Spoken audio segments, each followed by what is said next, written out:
I am Sister Teresa, and I have devoted my entire life to God. My commitment was not born out of obligation or societal expectations, but from a deep conviction that there is no nobler calling than to wholly embrace and serve Him. The moment I entered the convent as a young woman, I felt an undeniable sense of belonging. The Abbey's walls, the sisterhood I joined, and the divine mission I undertook shaped my existence. Each day presented a new opportunity to deepen my relationship with Him, to seek His guidance, to discern His desires, and to extend His compassion to the needy. My years were filled with teaching, prayer, and spiritual guidance.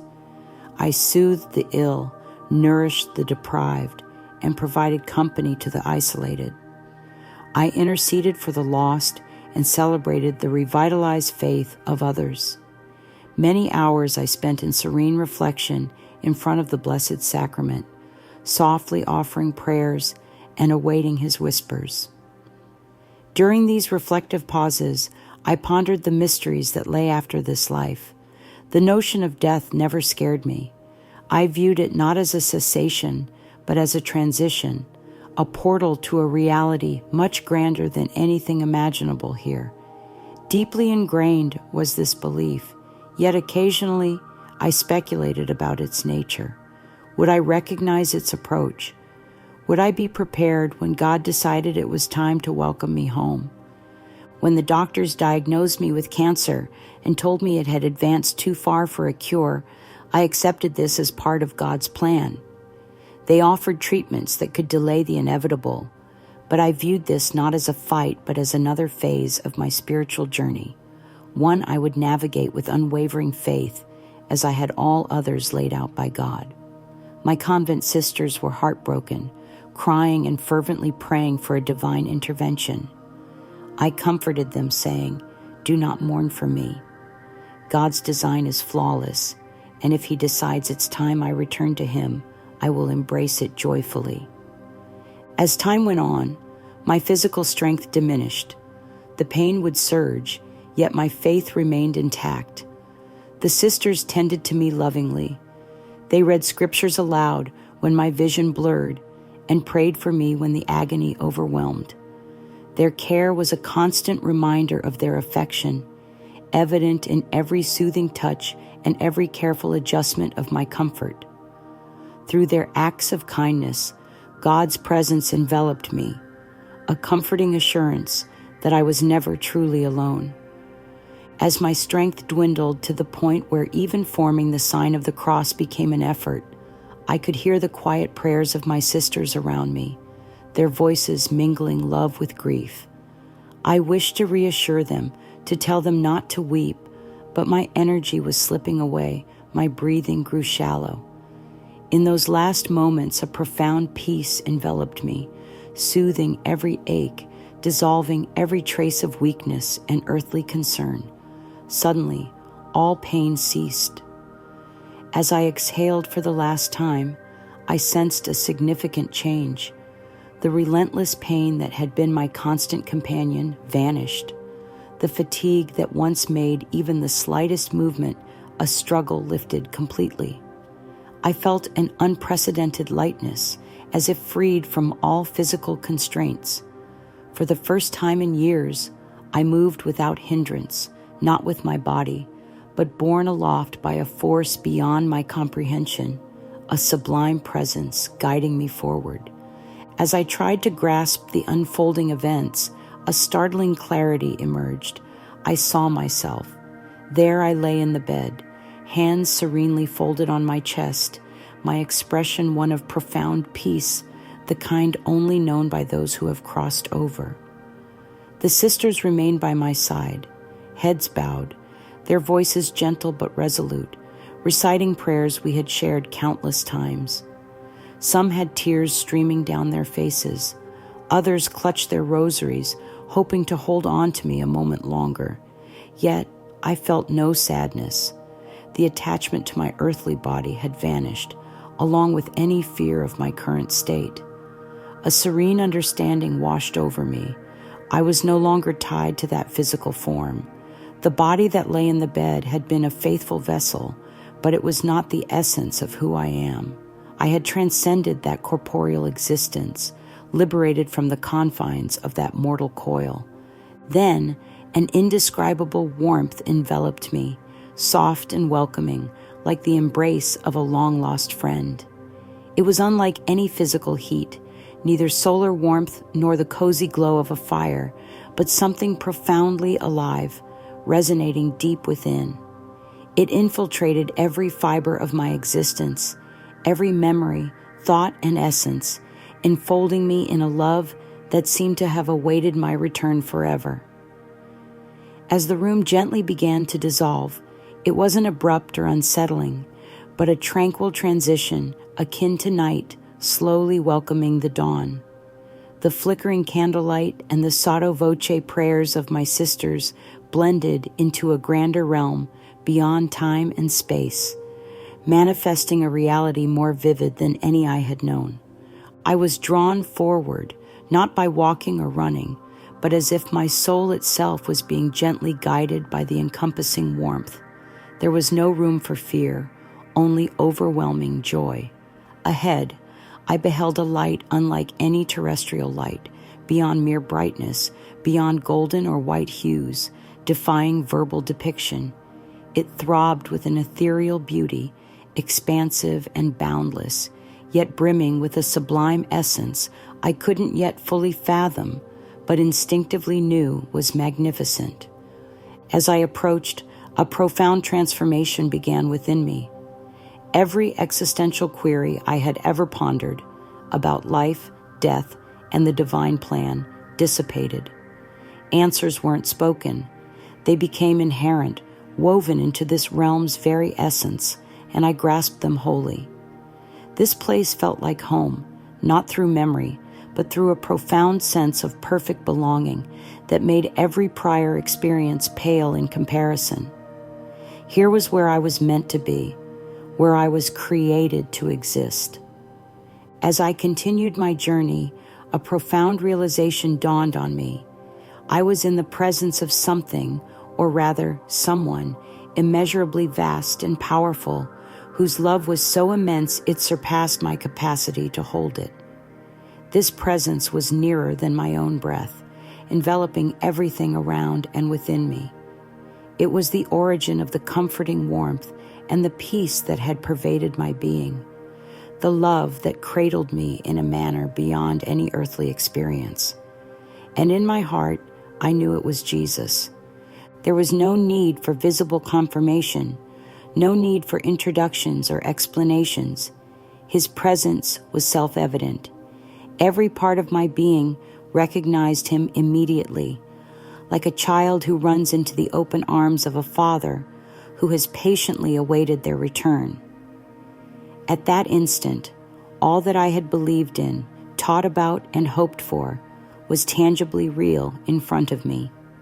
There was no room for doubt or uncertainty. He was not merely a concept or a biblical figure, but vividly alive, present, and more genuine than anything I had ever encountered. His love enveloped me before I even saw him, washing over me in waves, each surge more profound, more intense, and more exquisite than the last. This was not merely human love. This was perfect, all-consuming, unconditional love, a love that knows every part of you and loves without reservation. Then, bathed in the glow of radiant light, he stepped forward. My breath caught, words abandoned me. I stood motionless, utterly captivated by his presence. Before me was my Savior, my God. Our eyes met, and in that single silent moment, I understood. He had seen everything, every kindness I had ever shown, every whispered prayer, every act of compassion. He had also witnessed my failures, my doubts, my moments of weakness and faith alike. He knew it all, yet in his gaze there was no condemnation, no hesitation, only love, pure, boundless, absolute. A storm of emotions surged within me. I longed to speak, to ask, to understand. But before I could find my voice, he reached out his hand. The moment he did, the world around us shifted. The very fabric of reality seemed to bend, and I knew this was only the beginning of what he wished to show me. As I stepped further into the brilliance, something within me changed. The very air vibrated with a life beyond description, infused with an essence too vast for words. With each movement, I felt drawn towards something unseen yet profoundly near. My soul recognized it before my eyes did. A presence so immense, so overwhelming, and yet deeply personal, filling every part of my being. And there he stood. More radiant than I could ever have imagined, Jesus was there, not an idea, not a distant figure from Scripture, but real, alive, tangibly present.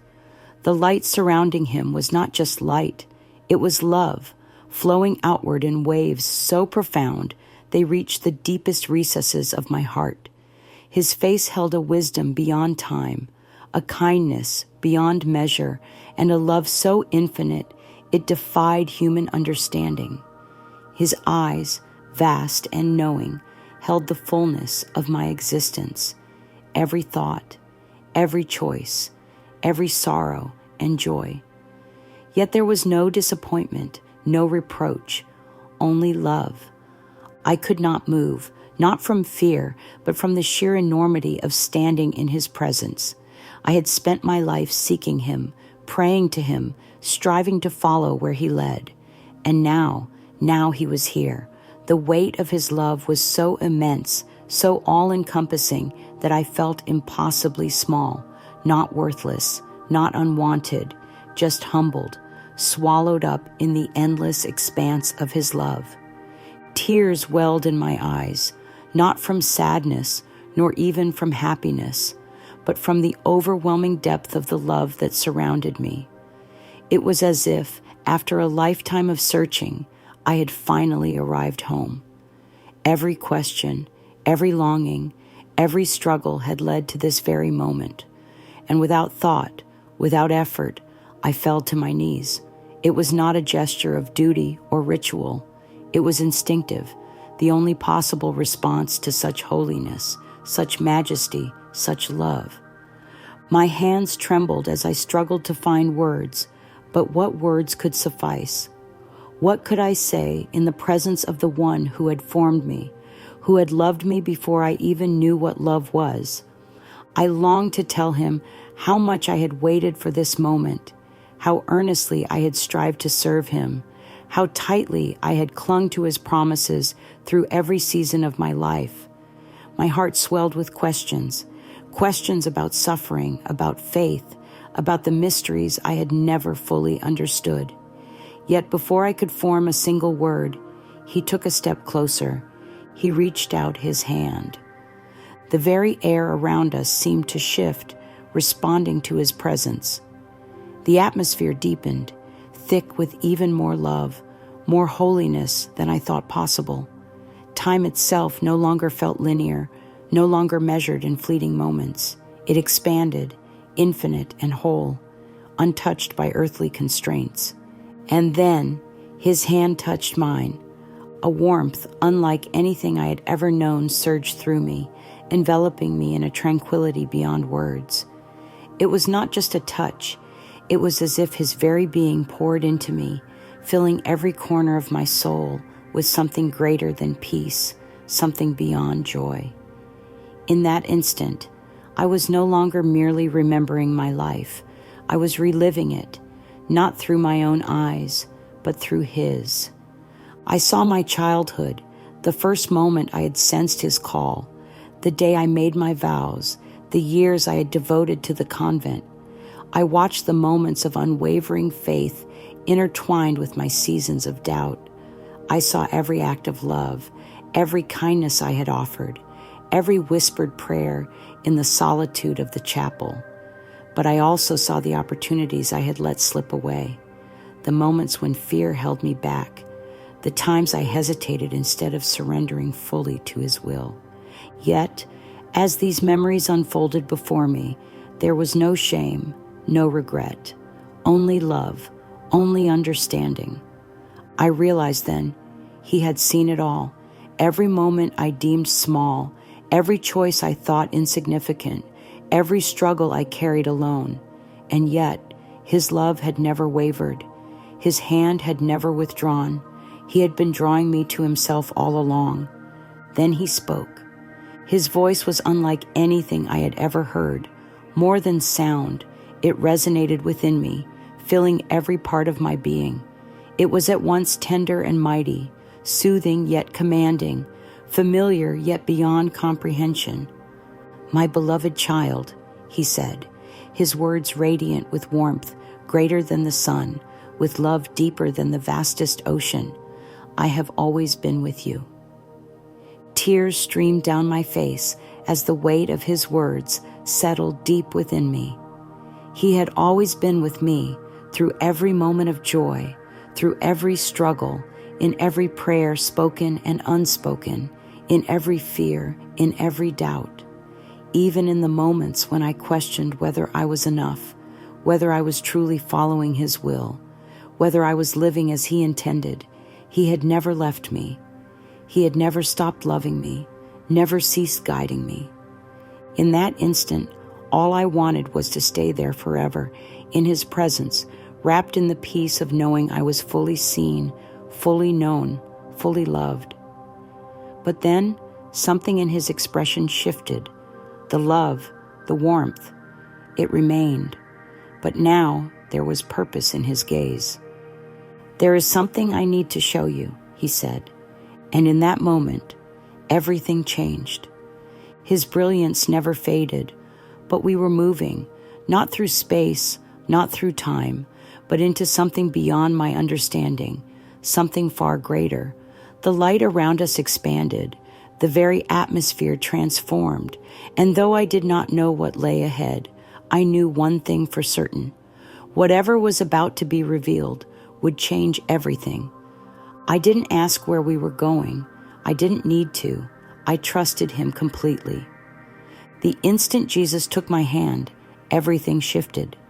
It wasn't movement as I had known it on earth, not the simple act of stepping forward. It was something far grander, something deeper, as though the very fabric of time and space had dissolved, and suddenly I was in an entirely new place. The brilliance of the light remained, but now it was no longer merely surrounding me. It was alive, woven into the very essence of existence itself, flowing through the very air I breathed. I stood upon solid ground, yet it was unlike anything I had ever known. It was not cold, not rigid or unyielding. Rather, it welcomed me, embraced me, as if the very foundation of this place existed in harmony with life itself. And the colors. They were beyond anything I had ever seen. Not simply brighter, not just more vivid, but infused with a living radiance, a beauty that pulsed with the presence of God. I turned slowly, my eyes drinking in the world before me, and my heart nearly stopped. Ahead of me stretched gardens of indescribable splendor, so breathtakingly perfect that my mind struggled to grasp their reality. Flowers in colors I had never imagined, some familiar, others beyond earthly comprehension, bloomed in seamless harmony. Their petals shimmered as though illuminated from within, their fragrance filling the air with a sweetness that reached into the very depths of my soul. This place was alive. Every leaf, every bloom, every whisper of the air itself resonated with the presence of the divine. And I knew, without a doubt, that I was standing in a world beyond anything I had ever dreamed. The trees in the garden stood tall and majestic, their leaves shimmering as though they were more than just trees, part of something grander, something sacred. Nearby, a river flowed, its waters impossibly clear, infused with a golden radiance that seemed to hold the very essence of heaven itself. The sound it made was unlike any water I had ever heard, not merely the soft murmur of a stream, but music, a melody woven seamlessly into the very air. Every element of creation here was not separate, not distinct, but interconnected in perfect harmony, more real, more alive than anything I had ever known. Above me, the sky stretched endlessly, but it was not simply blue, it was living. Its colors shifted in soft hues of gold, white, and gentle pastels, as though it was part of the very light that bathed this entire realm. There was no sun, yet the brilliance that surrounded me was perfect, warm, casting no shadows. For here, there was no darkness, no flaw, no imperfection. And then I saw them, the people. They were everywhere, yet there was no sense of crowding. They moved with a joy so pure, a peace so complete. It was as though they carried no weight, no burden, only the boundless freedom of souls that had been fully, eternally set free. Their faces didn't merely reflect the light. They radiated something even deeper, something that came from within, an inner brilliance that was unmistakable. Some walked among the gardens, others gathered in groups, speaking without words, communicating in a way that transcended language, a kind of understanding more profound than anything I had ever encountered. And then they turned toward me. Instantly, I recognized them, every single one. Even those I had never seen before, even the unfamiliar faces, felt as though they had always been a part of my existence. There was no distance between us, no separation, only a unity so profound, so complete, that I suddenly understood the true meaning of belonging. One by one, they smiled at me, and in that instant, their welcome was not merely spoken, it resonated within my soul. No introductions were needed. They knew me, and I knew them. For here, in the kingdom of heaven, we were all family, not bound by blood, but by the eternal, unfathomable love of God that wove every soul together. Overwhelmed, my heart swelled to the point that I thought it might break under the weight of it all. I turned to Jesus, my voice trembling with awe. "Is this—" I began, but before I could finish, he nodded. "This is my Father's house." The truth of his words didn't just settle in my mind. It filled every part of me, deeper than anything I had ever known. I was home. Tears spilled down my face, not from sorrow, not from longing, but from the sheer, uncontainable joy of it all. This was not a dream, not a vision. This was reality. This was eternity, the fulfillment of every promise God had ever made. I was tempted to dash forward, to discover, to connect with those nearby, to drop to my knees in reverence. However, before I could move, Jesus softly placed his hand on my shoulder, and everything changed again. We found ourselves in another area of heaven, consistent with its heavenly nature. Before me stood a magnificent city, unlike any I had ever seen. The structures were not simply made of stone or glass. They were formed from light itself, their surfaces shimmering as though touched by God's very essence. The streets were lined with gold, their luster not from earthly wealth, but from divine glory, mirroring the radiance of heaven. I saw angels, their forms radiant with intense light, moving purposefully, their voices merging into a melody that filled the air with a reverence and joy. Their hymns seemed to echo within me, as if heaven itself rested on the perpetual adoration of its Creator. Jesus faced me again and said, "This is what I have prepared for those who love me." His words were not just a promise, they were a reality, a completion, a certainty so deep I understood nothing could ever change it. Yet, a different emotion stirred in me. It was a longing, not for this place, but for something yet to be fulfilled. A profound sense that many on earth had not seen what I saw, that they did not comprehend the enormity of what awaited them. Jesus seemed to understand my thoughts, for he nodded gently. "There is still more I must show you." And once again, the scene around us transformed, and I knew I was on the verge of experiencing something even more extraordinary than before. Standing next to Jesus, enveloped in the grandeur of heaven, a peace so deep washed over me, eclipsing anything I could have ever imagined. God's love was more than just a sensation. It was a powerful force permeating every fiber of my being, inexpressible in earthly terms. I yearned to remain there indefinitely, bathed in that divine presence, in a realm devoid of sorrow, fear, or doubt. Only perfect love existed. Yet, as Jesus turned to face me, his expression tender, but his eyes resolute, I sensed he was about to disclose something vital, something essential, not only for me, but for everyone still on earth. His communication transcended speech, resonating directly within my soul, a profound understanding beyond words. The words didn't merely enter my mind, they became a part of me, as if truth itself was being inscribed upon my heart. "You have always known my love," he spoke with gentle firmness, "but now you will understand the depth of it all." In an instant, everything around us altered. It was a smooth transition, gentle and unhurried, as if a veil had been delicately removed, enhancing my perception to see far beyond previous limits. I was no longer just in heaven. I was viewing creation through God's eyes. I could see every soul on earth, each one deeply cherished and loved immeasurably. I observed those engulfed in grief, those who had suffered immense pain, and those who felt forsaken and isolated. Yet, I also recognized that God had never abandoned any of them. He was present in every moment, with every heart's cry, in every quiet prayer uttered in darkness. Even when they felt alone, even amid their doubts, he was invariably there.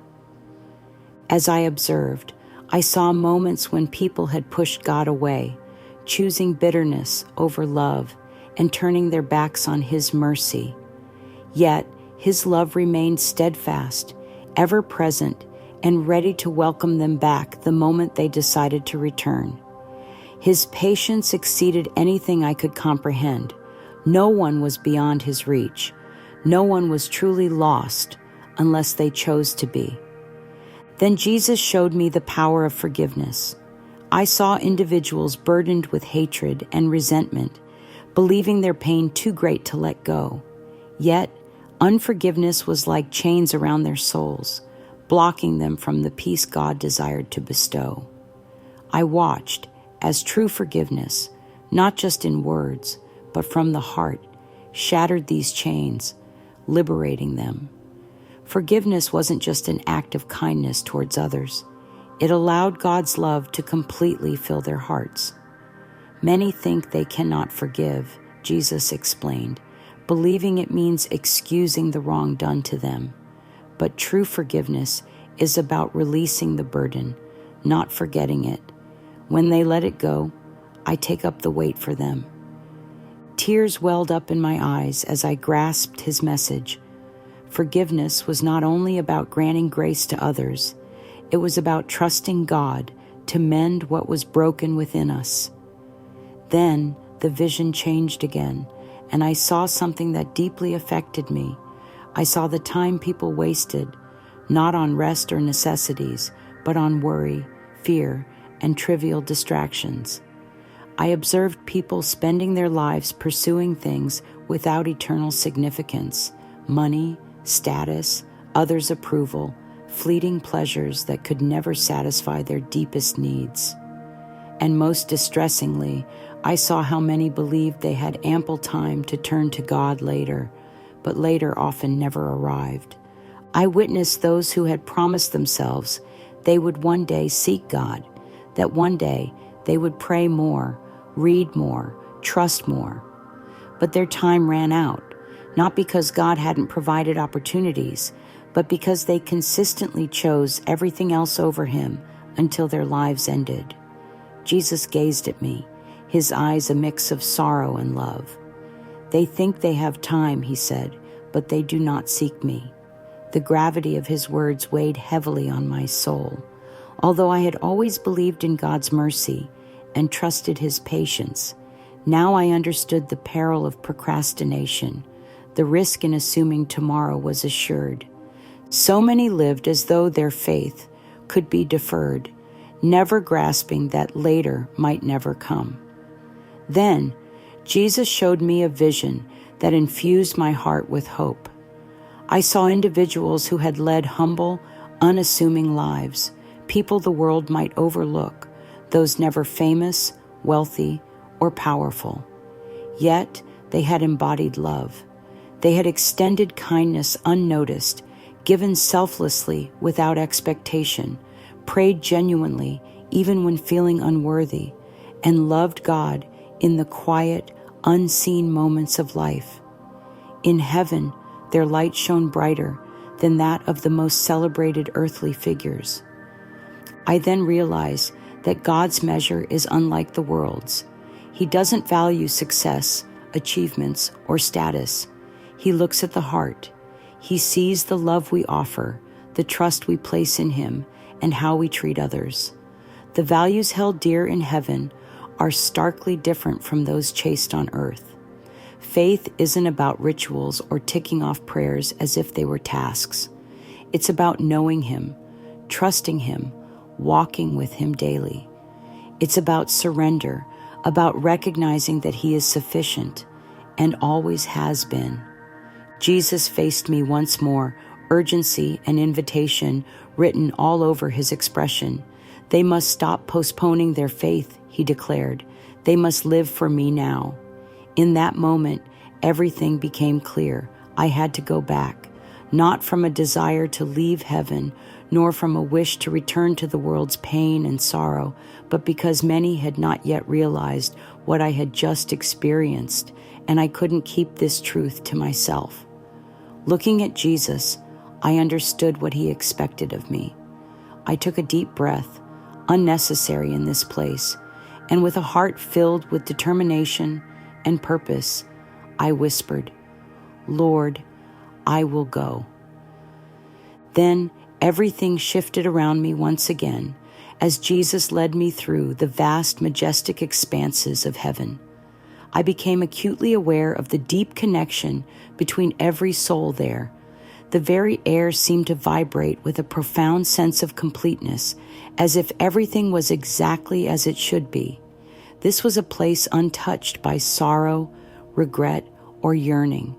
No pain lingered here, no shadows of past burdens, only a deep, pervasive peace, a divine stillness that saturated every aspect of existence. As we continued, I recognized faces before I could even recall their names. Some were individuals I had known in life, family members, church fellows, mentors who had nurtured my spiritual growth. Yet, they appeared transformed, luminous, renewed, and whole in a manner that transcended earthly understanding. Those who had been frail, elderly, or ill were now imbued with vigor, strength, and an inner joy that seemed to emanate from their very essence. I reunited with friends long lost to the earth, people I had grieved deeply over. Here there was no grief, only the splendor of reunion. They welcomed me not with words, but through a connection that went beyond language, as if their very souls conveyed their joy, their welcome, and their love in a manner far surpassing verbal expression. There was no awkwardness, no barrier of time or space. We were simply reunited, just as God had intended. Yet, what amazed me more were the faces of those I hadn't anticipated seeing, individuals I had prayed for, whose lives had once seemed overwhelmed by suffering or confusion. There they stood, healed, whole, and basking in God's presence. Some had faced tremendous trials on earth, their journeys marked by pain and struggle. Now, however, their past suffering was transformed into something glorious, redeemed by the presence of the one who had never forsaken them. What was once painful had become a source of peace and meaning, as if his love had erased every scar of hardship. Turning to Jesus, my heart brimming with emotion from all I had witnessed, I sought clarity on how such transformation was possible, how those who had endured so much were now standing here, completely healed, their spirits unburdened. He looked at me with the same infinite love I had felt upon my arrival. "Every soul that seeks me finds me," he spoke, his voice tender yet resounding. None of these were ever forgotten.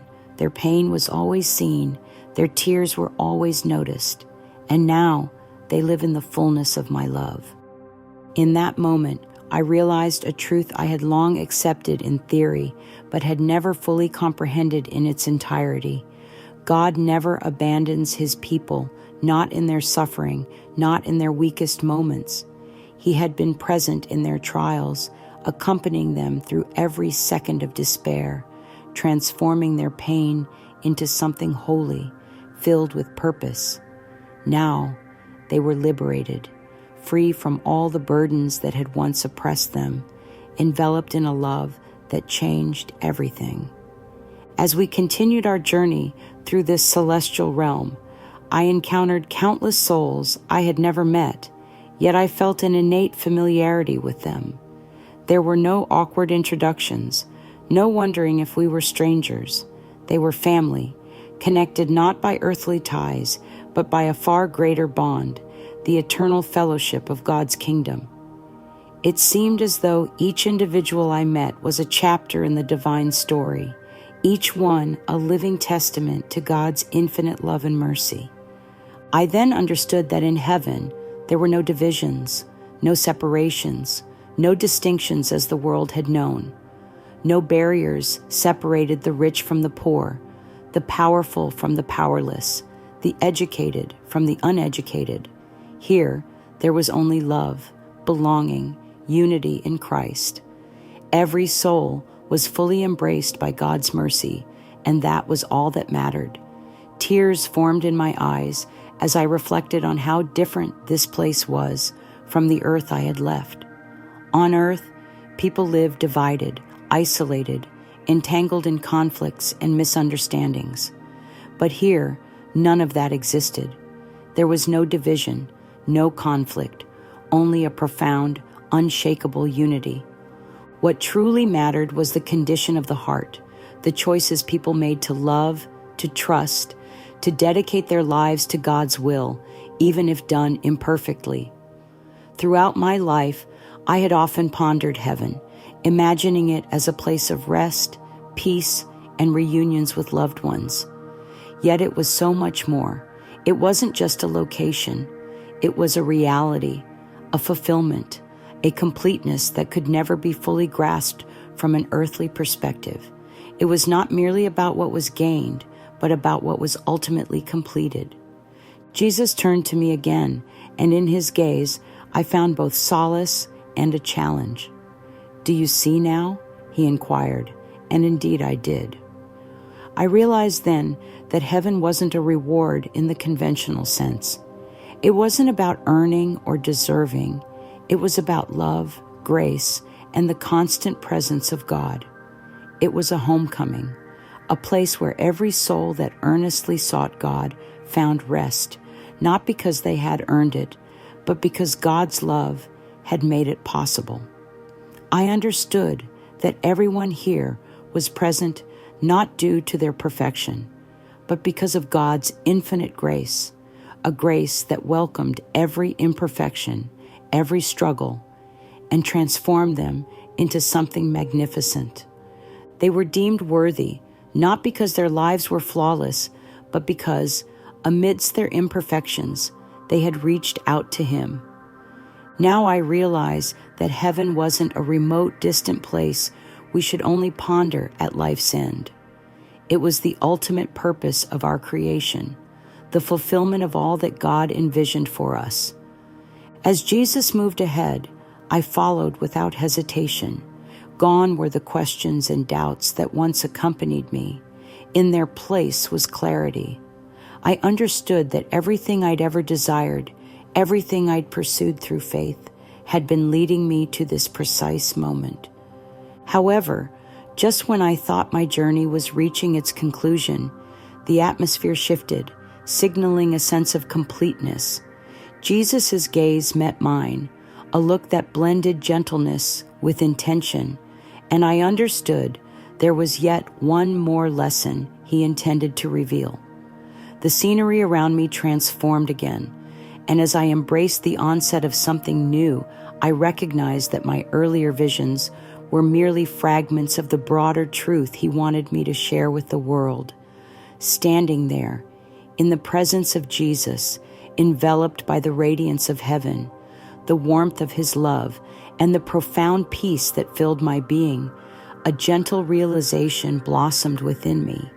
I had never felt such completeness, such a profound sense of belonging.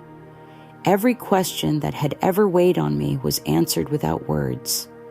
Every longing fulfilled beyond what I could imagine on earth. I knew with absolute certainty that this was where I was meant to be. This was home.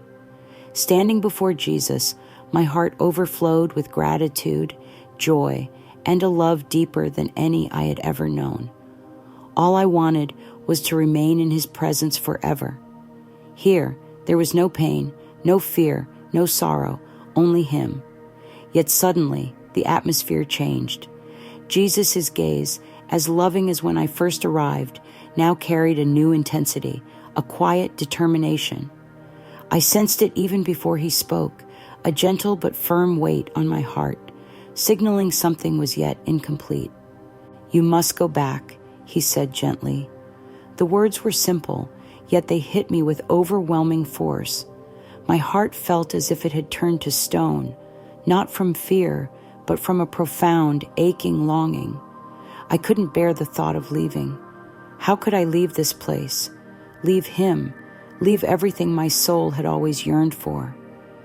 I shook my head, not out of defiance, but from sheer bewilderment. "Lord," I whispered, "I don't understand." His eyes met mine, filled with compassion, yet edged with urgency.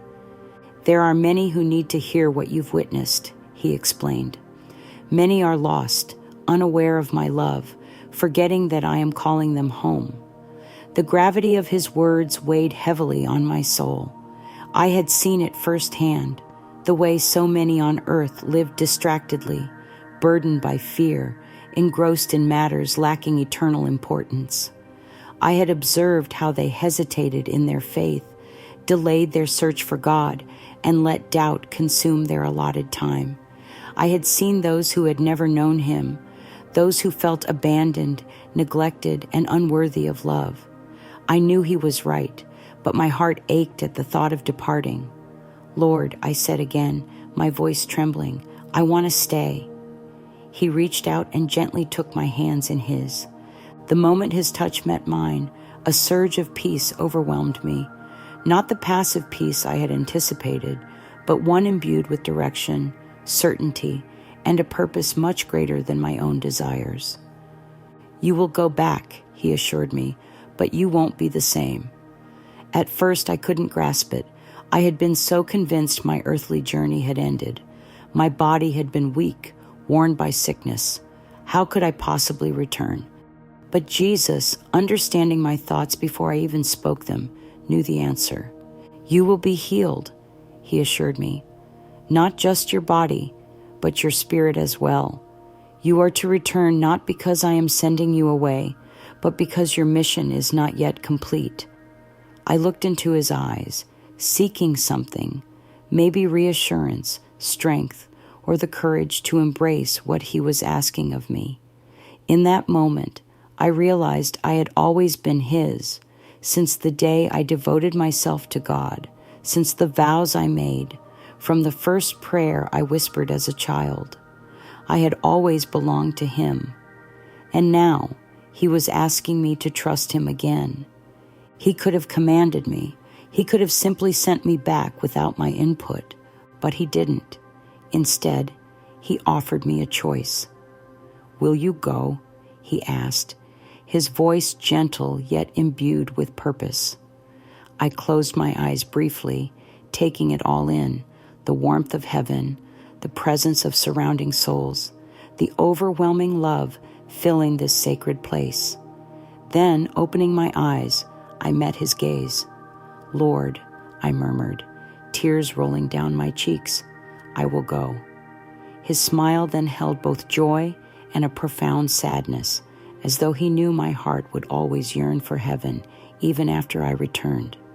Yet, there was also something comforting in his expression, a promise. "You will be with me again," he assured me, his voice resonating with certainty. "And when your work here is done, I will welcome you back home." His words penetrated deep into my soul, instilling a strength I didn't know I needed. I nodded, feeling the weight of the moment, even as my heart ached with the gravity of it all. "I trust you," I declared, "always." Then everything around me began to change. The light that had bathed me in its glow intensified, enveloping me in a warm embrace, gently pulling me away from heaven and towards another destiny. The peace that had comforted me remained, yet it now carried with it a sense of urgency, a call to something much greater. As the light grew stronger, I heard Jesus' voice echo deep within me one last time. "Go and share this with them." With those words, my surroundings dissolved into darkness. The feeling of being drawn away from heaven was like nothing I had ever experienced. It wasn't painful or terrifying, but it was immensely powerful. It felt as though my very soul was being summoned back to an unfinished task, something awaiting my return. I understood, without any doubt, that the choice was no longer mine. I had made my decision when I promised Jesus I would go, and now it was time to act on that promise. As I moved away from the divine light, the essence of heaven still clung to me, imprinting itself on my soul, ensuring I would never forget. I didn't know what returning to my body, to a world filled with pain and limitations, would be like, but my trust in him was absolute. Suddenly, a shock rippled through me, and I gasped for air. I was back.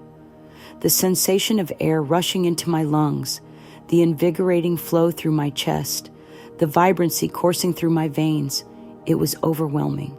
My body trembled as I regained awareness of my surroundings, the surprised murmurs of voices nearby, the lingering vision of heaven's glow.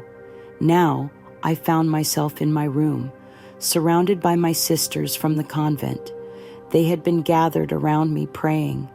Their whispers of Hail Marys and the soft sobs of mourning had transformed into exclamations of wonder.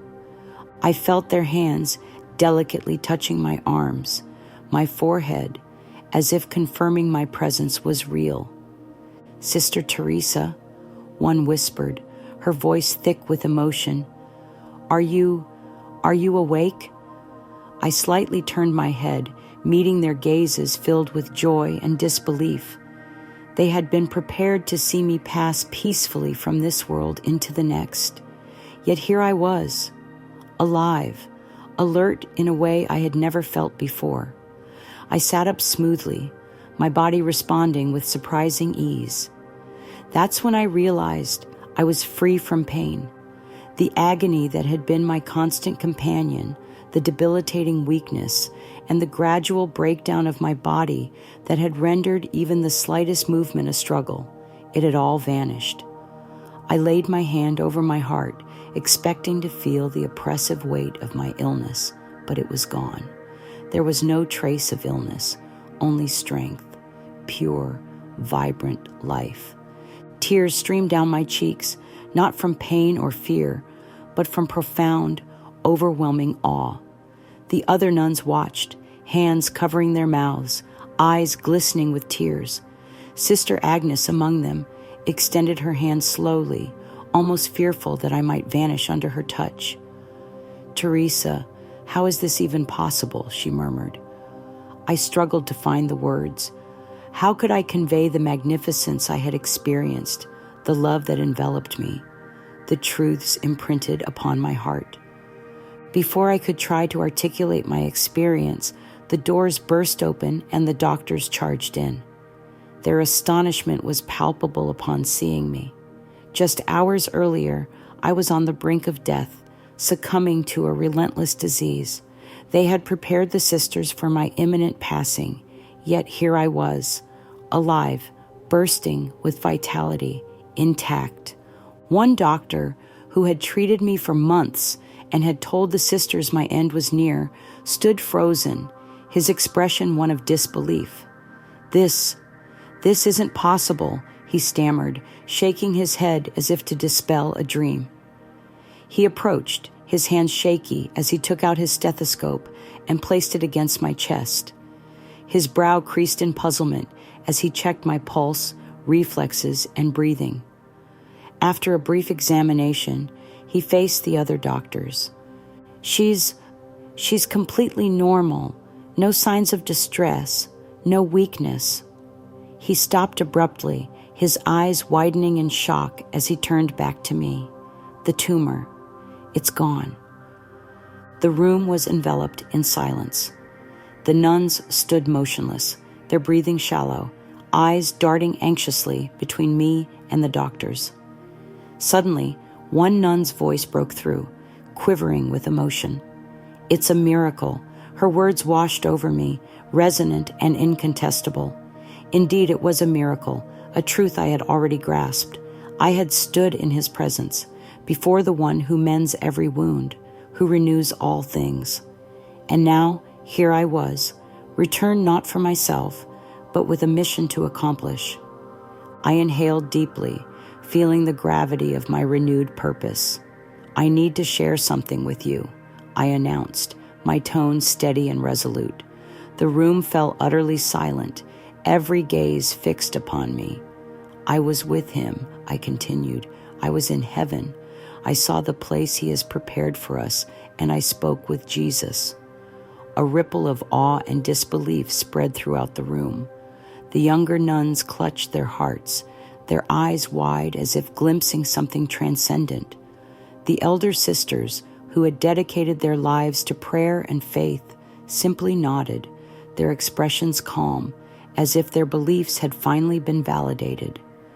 Now, they had heard the testimony of one who had truly been there. A doctor, skeptical about faith, stepped forward, his voice a whisper. You saw Jesus?" Holding his gaze, I nodded. "Yes, and he sent me back with a purpose." The room vibrated with an almost tangible electricity, filled with a sense of something divine. "What did he say?" another sister asked, her voice quivering with reverence. My heart pounded, not from fear, but under the gravity of the message I carried. It was clear my life was forever changed. I was revived not just to live, but to speak, bear witness, and spread the truth of my encounter. Jesus hadn't merely rescued me. He had charged me with a mission, and it was time to fulfill it. From that moment, I knew this was no ordinary second chance. This life wasn't for me alone. It was a stewardship of a profound truth given by Jesus, one I couldn't possibly hold within. I had stood at the gates of heaven, seen the promise for those who pursue God wholeheartedly, and heard directly from Jesus the message he intended for me to share with the world. Initially, everyone was simply astounded that I was alive. The doctors couldn't explain my miraculous recovery, and the nuns were still coming to terms with the shock. The news quickly spread beyond the convent walls. Soon, people from nearby churches, the local community, and even strangers sought me out. They had heard the tale that a woman had died and come back, miraculously healed. They arrived full of questions. What did heaven look like? What did Jesus say? What was it like to be in his presence? I shared everything with them. I talked about the overwhelming love that filled every corner of heaven, a love more profound and purer than anything imaginable on earth. I recounted the light, the beauty, the perfect harmony, how there were no divisions, no sadness, no regrets. There was only the unspeakable joy of being near God. I shared stories of the individuals I had encountered there, those who had endured great suffering on earth but were now radiant and liberated, those who had maintained steadfast faith, and those who had relied on God's mercy even when feeling unworthy. Their transformations were beyond anything I could have envisioned. Most importantly, I conveyed Jesus' message. Faith is not merely about believing in God's existence. It involves choosing to live for Him every day. Jesus had revealed to me how many people are distracted, engulfed by worries, possessions, and ephemeral concerns. They convince themselves they will seek God eventually, that they will pray more, trust more, love more, but they always assume there's more time. Yet, time is not guaranteed. We are not promised another day, another hour, or even another moment. Jesus had sent me back to reach those still lost, to tell them that the time to seek Him is now. Some believed me immediately. I could see it in their eyes, the way they listened with rapt attention, their hearts open to the truth I shared. Some fell to their knees, tears streaming, their faith rekindled. Others confessed they had felt distant from God, even doubted His existence, but now they were certain He was real. However, not everyone accepted my words. Some dismissed my testimony as a hallucination, the ramblings of a mind on the brink of death, or just a brain's trick. They argued that what I had seen wasn't real. Some even suggested I should remain silent, warning that others might think I was delusional. But I couldn't keep quiet. I had been returned with a purpose, and I couldn't ignore it simply because some were skeptical. I relayed what Jesus had instructed me to tell the world. Life on earth is transient, but heaven is eternal.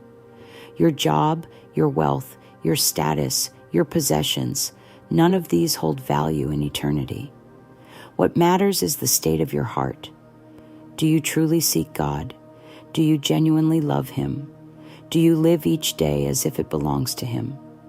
Then, I posed the question Jesus had placed on my heart, a question that would echo in my soul forever. Are you truly living for God, or are you waiting for someday? Because the someday is never guaranteed.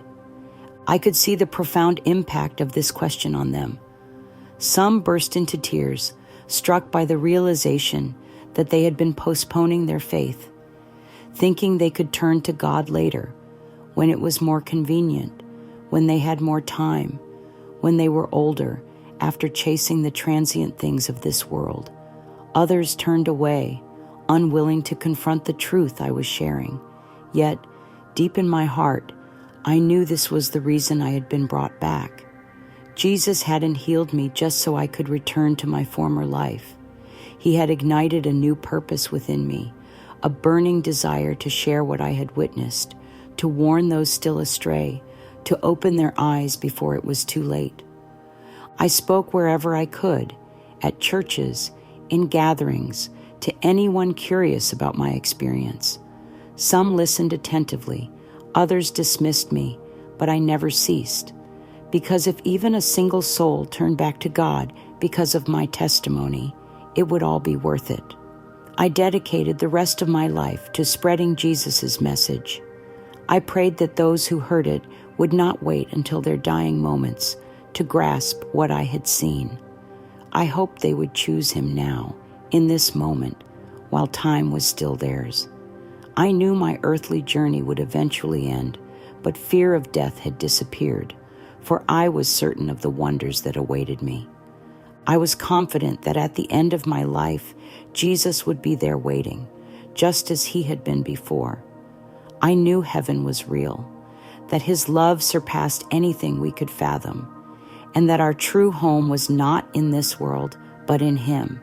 And now I pose the same question to you. Are you living for God, or are you waiting for someday? because someday may never come. Thank you for watching. If this testimony moved you, please like, share, and subscribe so that more people can hear this powerful truth.